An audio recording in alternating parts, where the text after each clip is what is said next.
auburnundercover.com. Now, when you go into this process now, what are you looking for? What's important when you start to do a coaching search this time around? Yeah, you know, all the characteristics.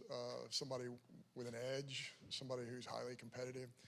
You know, in my career, I found that one of two things has to happen. The head coach of almost any sport either has to have a tremendous edge to them, or they have to be surrounded by assistants who have an edge to them. There's many different ways to define that, but you can call it blue collar, you can call it hard-nosed, you can call it aggressive, you can call it all those things, but that's usually priority number one is to find that part.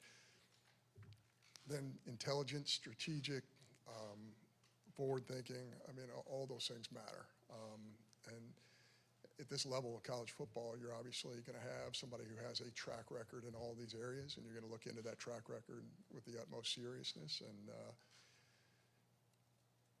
And you're looking for somebody who can lead a building, lead a staff, lead 18 to 22, 23, 24-year-olds into battle to compete in the best league in the country. John, can you kind of talk about the timeline of y'all's decision to part ways with Coach Freeze? And when you look back at it, you know, with the way Saturday turned out, there was a lot of fans that left early in the fourth quarter. Do you maybe regret not doing it sooner when things get to that point, when it feels so untenable? No, we all go through our own process. In my process, I want to make sure, I want to write things down. I was going to say get a good night's sleep, but I didn't sleep at all on Saturday night. But I want to be able to process everything that happens, because the last thing in a leadership role that you ever want to do is have a knee-jerk reaction to anything. I needed some data. I needed to, again, write everything down. I try and take notes on my phone and other places during the course of a game, so that I can go find that on video or rethink that or run it by our staff. So, I took time after the game to get my thoughts together, and then reached out to Coach Freeze late morning Sunday.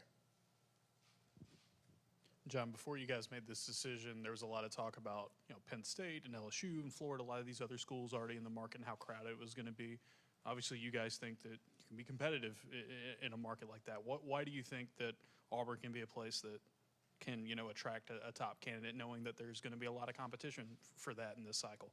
Well, I mean, until we went this route, I didn't really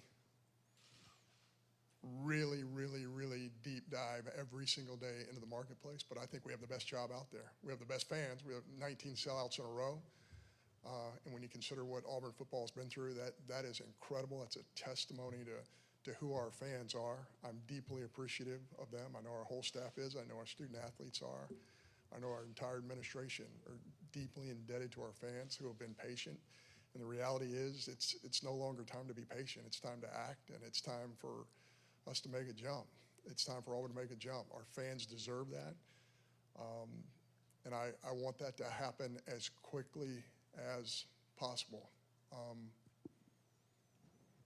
I have not said this, but I do want to say this. This is something I told the players on Sunday when I met with them. I do want to just say, Hugh Freeze and his wife Jill and their entire family are world-class human beings. And I know that a lot of you in the media here have dealt with Hugh directly, and you know exactly what I'm talking about.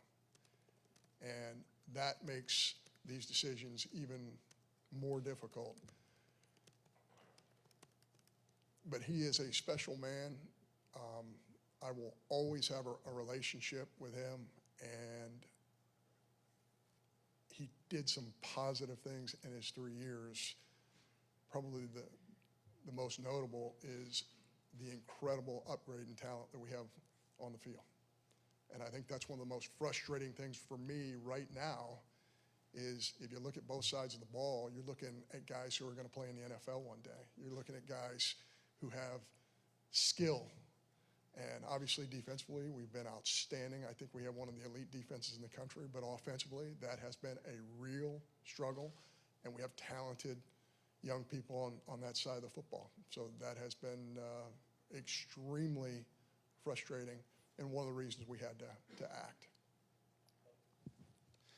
Hey, John, Justin Hoganson, Auburn Sports on 3. I guess what went into the decision to name DJ Durkin interim head coach, and is he somebody that you think is going to be a part of that process of looking for a guy? Does he have a chance to win the job?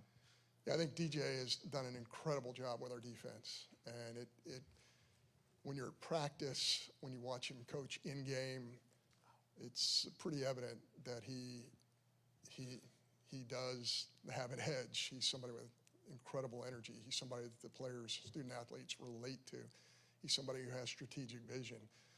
Will he get consideration? Absolutely, he will get consideration. But I won't go any farther than that. I mean, I think DJ is definitely somebody who has earned that opportunity, but he will be part of a pool that we will consider. JG with Auburn Sports. I'm part of the On Live network, on 3 network, excuse me, Justin. Question about who's going to help you with this search. Are you going to get a search firm? Who else is going to kind of work with you there? You know, we're not sure if we're going to use a search firm or not. Really, one of the reasons to use a search firm is for background checks and things of that nature. If we use one, it will be more of a peripheral background type situation, even though we have opportunities to do those things on our own. Not sure if I'm going to use a search firm. I will tell you this. There is no question that I will take information from industry experts. I will take information from people who really understand college football at a high level. And we will go to people who have incredible data, and we will go to people who really understand all 4 corners of the country in this great sport. But I am the committee. And even though I will listen and I will do as good a job as I possibly can of taking in information, I will be the committee. Yeah, Bill Cameron, ESPN 106.7. John, what's your expectation as far as the timeline's concerned, and does the December signing period play into that? Yeah, it certainly does. And of course, with the new portal period coming up that was just changed recently, I think that is a consideration as well. But certainly as close to following our last game as possible is ideal. But are candidates that you're talking to still playing at that time? What are they playing for? Are they in the CFP? Are they in a bowl? I would assume that every single candidate that we're going to speak to outside of this building is going to be in that situation. So we're going to work as quickly as we possibly can to try and get it done as quickly after the Iron Bowl as possible. Peter Ryder, what was the response and reaction from the players when you met with them yesterday? And I guess also, what was their response and reaction to, playing for Coach DJ Durkin? You know, I think that's something that they would have to answer. I'm just in a room addressing the team. I honestly could not tell you. And when we called that meeting, I'm sure that so a lot of those guys didn't get to sleep until way into the morning. So, we might have awakened them to set up a meeting. So they might have been still tired from the night before. But I think that's something that they would have to answer. Dan Peck, ESPN 106.7 in Auburn. You mentioned just now the talent that Hugh Freeze accumulated on the roster. Quarterback has been something of a mixed bag the last couple of years. How important is it for the next coach to have a track record of developing and evaluating quarterbacks? Yeah, I think that's crucial. There's no question that the most important position maybe on the field,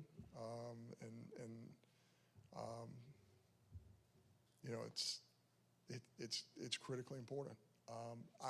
I hesitate to make an examination of our quarterbacks because I don't think that's fair from where I sit. I do know this. I know that all of them have given tremendous effort. I know that certainly we have quarterbacks that have promise, that have futures, but for whatever reason, it just hasn't worked in a game. I'm not talking about our quarterbacks. I'm talking about our offense. And I think this is a good opportunity. This is another thing I mentioned to our student athletes just yesterday is it's really easy to get into a blame thing and start pointing your finger at a quarterback or at the offensive line. What we know is it's just not working. And those student athletes we're responsible for because our staff brought them to campus. And I do believe we have a lot of talent on the offensive side of the football. It's pretty obvious that it's just not working. It's not operating at a high level. And I'll probably take it a step farther just by saying, gosh, if we had average SEC offense right now, there's no telling what our record would be. And maybe I'm not standing up here in front of you right now. Michael Giddens, War Report. John, since you've been at Auburn, you've developed a reputation as somebody who's very loyal in support and defense of your coaches. At what point in the season did it become apparent to you that it might be a reality that you might have to make a change? Was it after Georgia? Was it after Missouri? It was just the general inefficiency of our offense, especially in fourth quarters.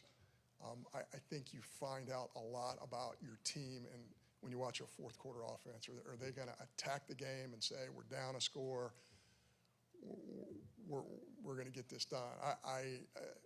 For whatever reason, that was not happening offensively during the course of the season, and that was something that was noticeable.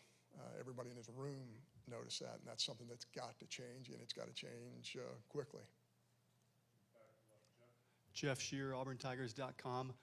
Any message or words for the Auburn fan base who have supported this program so strongly under Coach Freeze these past 3 years? Yeah, I mean, our fan base is incredible. I just, from the moment I stepped onto this campus and I went to my first football game, which was Texas A&M, it was obvious to me this place is different. We have incredibly loyal fans. We have fans who have shown patience. We have fans who have given in every way. They've given their time. They've given financially. They have given in every way. Now it's time for us to give back. And that's one of the many reasons we had to make this decision.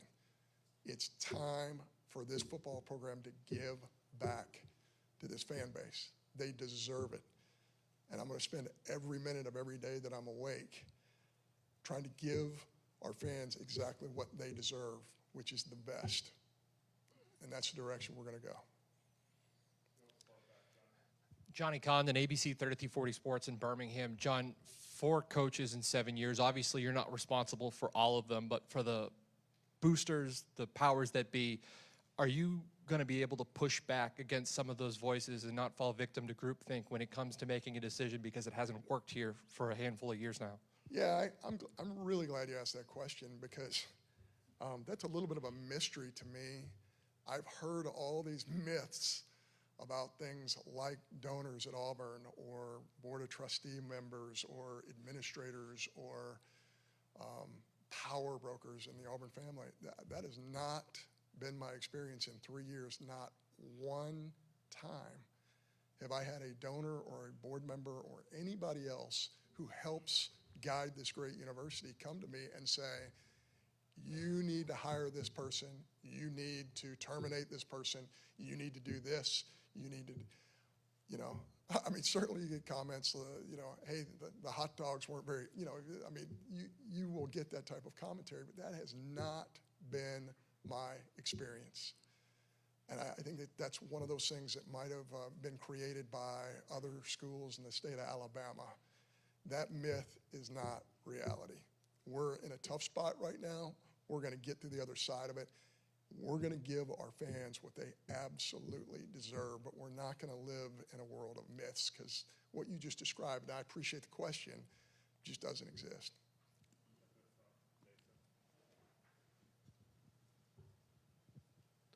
Was the buyout from Coach Freeze, do you guys plan on paying that entirely? Was there any sort of negotiation with that? We are in discussions with Coach Freeze's representation right now, and that's not done, and I anticipate it's probably not going to be done for a while. John, when you guys hired Freeze, you're pretty soon on the job. Obviously, it's a different situation here a few years later. But what did you learn from that first search here that you feel like you can apply now that you're having to find his replacement? Yeah, I think the group of coaches that are available now are considerably different than it was 3 years ago. But yeah, you're constantly, anytime you're talking to industry experts and listening to their opinion and kind of sifting through fact versus fiction, you continue to learn. So I feel like I'm always learning. I feel like every time I'm in our locker room, football game, I'm learning. But there is great knowledge out there. I certainly know that John Cohen doesn't have all the answers, and I know that I need information, and there are sources to go out and get that information, and we will pursue that. John, what role do you feel like NIL will play in the search, and then where do you feel Auburn sits in that pecking order? Yeah, I'm really proud of our administration. We've worked so incredibly hard in the area of third-party opportunities for student athletes, which I think is going to be a game changer. I think it's going to be a differentiator. There's absolutely no way to know who's got what. There's no way to know where we are versus the people we're competing against. But just having had conversations in our industry about this subject, I think Auburn's ahead of the curve. I think Auburn has been extremely creative, and I think we have been able to generate revenue from many different sources. And it's something that we have done out of necessity at a very early stage. And I think whomever runs this football program moving forward is going to benefit greatly from not only the revenue share opportunities, which everybody in our league has, but also the third-party opportunities, which might not be available to everybody in the Southeastern Conference and around the country. John, you talked about kind of what you're looking for. How do you gauge and judge, I guess, the CEO part of things because of this changing world that coaches live in now, and whether that guy's a play caller? How do you see that as a difficult thing to do now for a head coach? Yeah, Jason, I think that's one of the things that the evolutionary process of the coaching profession in Power 4 football is how many schools around the country had a GM 3 years ago when we went through this search. I don't know that a ton of them already had a GM. If you look at the amount of resources that Auburn and the people that we were competing against, the amount of resources that were driven to name, image, and likeness prior to House versus the NCAA coming into effect, it was a really low number. I mean, it is exponentially higher now. So again, I can't be predictive and know exactly what everybody else is doing, but I know what we're doing. And I know it's going to be extremely competitive. And it'd be hard for me to imagine that there are 10 other schools that are going to be able to provide what we are doing in the third-party market to help our student athletes in the entire country. So again, we have the best fan base. We have sold out Jordan Hare 19 times in a row. We have this incredible opportunity for our student athletes. We have the foundation of Auburn University and everything it brings, from the creed just to this campus, to the education it provides, the great history here, not only in athletics, but academically as well, and research. Auburn has it all. And now it's time for Auburn to have it all in the sport of football. And we're not going to rest until that happens. Hey, John, Davis Baker, WSFA Montgomery. You guys have had success in a number of sports since you've been here, but with football being the moneymaker and the way of life it is in the SEC, how much pressure do you feel to get the next head coach correct? Yeah, I think pressure is one of those self-induced things. I'm going to put pressure on myself to do everything, to try and do everything the right way, just like I know all of you do. I know that I owe this to this fan base. I grew up in the state of Alabama. I know how special this fan base is. And again, I wake up every morning saying, we've got to get this done. We've got to get it done for the people who are in the top of that upper deck, the people who are in our suites, the people who are on the field. We've got to get this done. And again, I know it's been bandied about that we're close, right? I'm not going to say that we're close. Close doesn't matter. Getting it done matters. But I will say that we have an elite defense. I will say that there are a lot of areas of the game in which we excel. But the offensive side has really hurt the production of this football team, and we got to get that fixed. We have to. Now, is it fair to bring up DJ Durkin here and say, hey, fix our offense? No, that's not fair. But what we have done is we have given him the opportunity, especially with our staff and everyone else, to step forward and say, this is going to be your program for the next 3 weeks. Do the things that you feel like need to be done internally for us to be more competitive on both sides of the football. And we have a lot of confidence that can happen. Is Hugh Freeze the only change effective immediately on the coaching staff? No, there are some adjustments that will be made in the coming days, weeks, months. There will be other staff adjustments that will be made moving forward. But at this present moment,